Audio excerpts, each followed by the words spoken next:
Clerk. I'm Teresa Leger Fernández, and I represent the beautifully diverse 3rd Congressional District of New Mexico, and I am the chair of the Democratic Women's Caucus, and we are 96 women strong.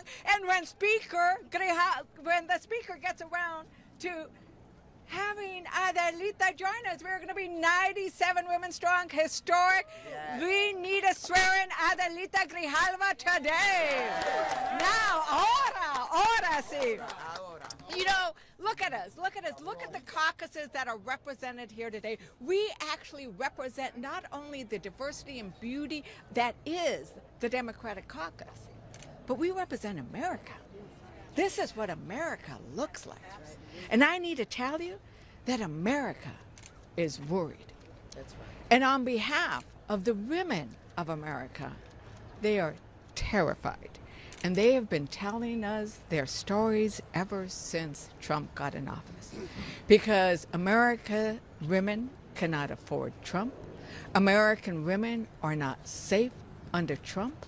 And American women and their children and their loved ones may die because of the positions and the choices that Trump and Republicans are, because of the choices that Republicans and Trump are making about the health care of American women. And we are here to say we will not vote for your choices, because there is a different way. We can have a funding bill that funds the government and at the same time cancel the costs, lower the costs, cancel the cuts, and save our health care. Yes.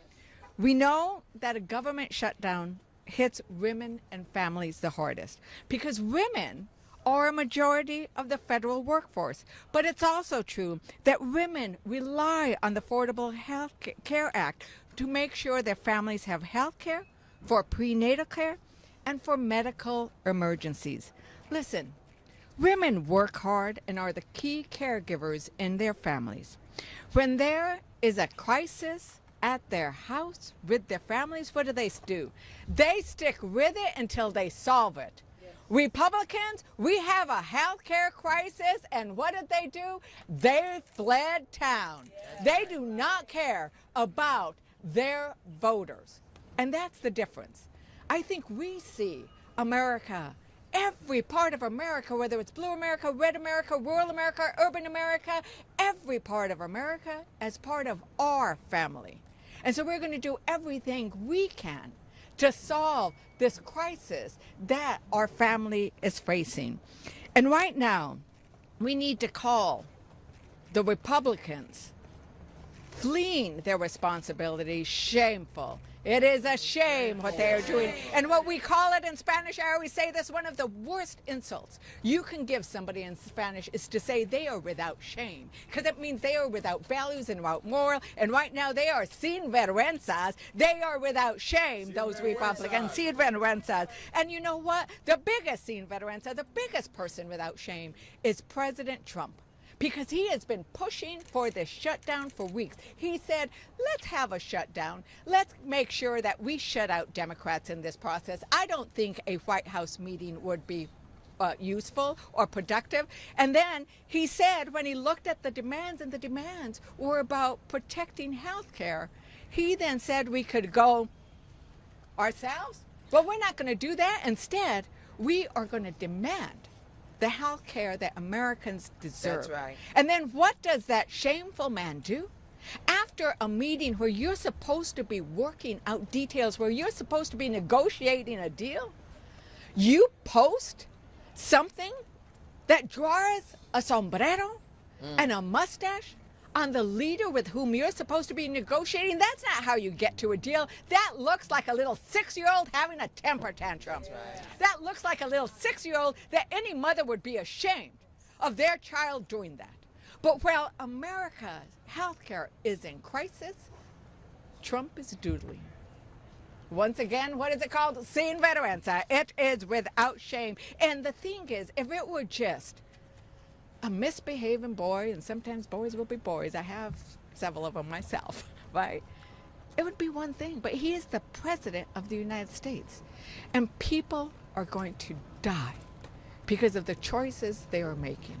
We know there are about 55,000 people who will die premature deaths because of what they did in the big ugly bill that's now a big ugly law. We know that there is about another 8,000 people who will die if we let those Affordable Care Act subsidies skyrocket, because people will drop their coverage, and if they don't have coverage, what will they do with an emergency if they don't have coverage? I had a friend come up to me, a woman in New Mexico, and she said, my brother lost his health insurance coverage. He couldn't afford the inhaler. He died because he couldn't afford an inhaler. He gasped for breath. And there will be many more like that. And that's what we are trying to avoid. And I really, really implore our Republicans to come back to Congress, to come back from your vacation, to be here and stand with your voters. Don't be afraid of President Trump. And I need to tell you, we all hear it from our Republican colleagues. They agree with us. In fact, we heard yesterday that Thune said we need to address the Affordable Care Act issue, but just not now. Well, now is the time. Ahora es cuando. Now is the time. We need to address it now. We need to address it now. And I need to tell you, the Democratic Women's Caucus, who represents women across America, whether we are your representatives or not, we are looking out for your interests. And everybody here today is looking out for the interests of every American in every corner of this great country of ours. And we are going to work hard to protect your health care, to lower your premiums, because we need to be able to live in an America that keeps us all healthy. And I now want to recognize the new Democrat coalition, the new Dem chair, Brad Schneider.